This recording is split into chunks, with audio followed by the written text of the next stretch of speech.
Hi friends, ನಮಸ್ತೆ. Welcome to Shravs kitchen. ಇವತ್ತು ಸಿಂಪಲ್ಲಾಗಿ ಮೊಳಕೆ ಮಸಾಲೆ ಸಾರು ಹೆಂಗೆ ಮಾಡೋದೋ ತೋರಿಸ್ಕೊಡ್ತೀನಿ. ಈಗ ಫಸ್ಟ್ ನಾವು ಒಂದು ಮಸಾಲೆ ರೆಡಿ ಮಾಡ್ಕೋಬೇಕು. ಒಂದು ಕಡಾಯಲ್ಲಿ ಸಣ್ಣ ಈರುಳ್ಳಿ, ಬೆಳ್ಳುಳ್ಳಿ, ಶುಂಠಿ ಸ್ವಲ್ಪ ಫ್ರೈ ಮಾಡ್ಕೋಬೇಕು.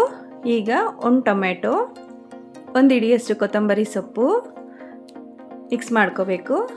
ಈಗ ಒಂದು ಹಾಫ್ ಸ್ಪೂನಷ್ಟು ಗಸಗಸೆ ಹಾಕ್ಕೋಬೇಕು.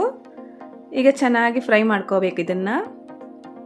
ಅದು ಆಗೋ ಒಳಗಡೆ ಒಂದು ಮಿಕ್ಸಿ ಜಾರಲ್ಲಿ ಒಂದು ಹಿಡಿಯಷ್ಟು ಕೊಬ್ಬರಿ, ಒಂದೆರಡು ಸ್ಪೂನಷ್ಟು ಕಡಲೆಪಪ್ಪು, ಅದು ಫಸ್ಟು ನಾವು ಗ್ರೈಂಡ್ ಮಾಡ್ಕೋಬೇಕು. ಈಗ ಆ ಮಸಾಲೆ ತಣ್ಣಕ್ಕಾಗಿರುತ್ತಲ್ವ ಅದನ್ನು ಹಾಕ್ಕೊಂಡು ಮಿಕ್ಸಿ ಜಾರಲ್ಲಿ ಹಾಕ್ಕೋಬೇಕು. ಈಗ 2 ಸ್ಪೂನಷ್ಟು ಧನಿಯಾ ಪುಡಿ, 1 ಸ್ಪೂನಷ್ಟು ಖಾರದ ಪುಡಿ, 1/4 ಸ್ಪೂನಷ್ಟು ಅರಿಶಿನ ಎಲ್ಲ ಹಾಕ್ಕೊಂಡು ಮತ್ತೆ ನುಣ್ಣಗೆ ರುಬ್ಕೋಬೇಕು.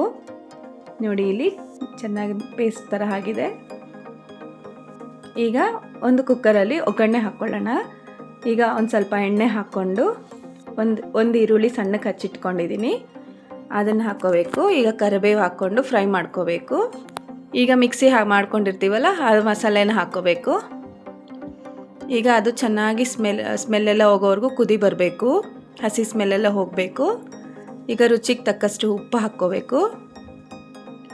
ನೋಡಿ, ಇಲ್ಲಿ ಚೆನ್ನಾಗಿ ಸ್ಮೆಲ್ ಹೋಗಿದೆ, ಕುದಿ ಎಲ್ಲ ಬಂದಿದೆ.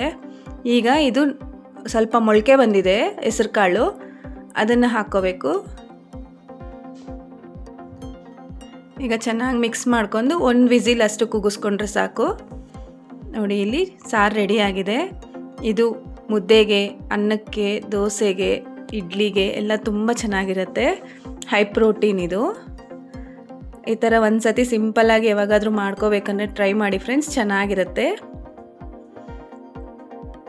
ಪ್ಲೀಸ್ ಇದೇನಾದರೂ ನಿಮಗೆ ಇಷ್ಟ ಆಯಿತು ಅಂದರೆ ಪ್ಲೀಸ್ ಲೈಕ್ ಮಾಡಿ, ಶೇರ್ ಮಾಡಿ, ಸಬ್ಸ್ಕ್ರೈಬ್ ಮಾಡಿ ಫ್ರೆಂಡ್ಸ್.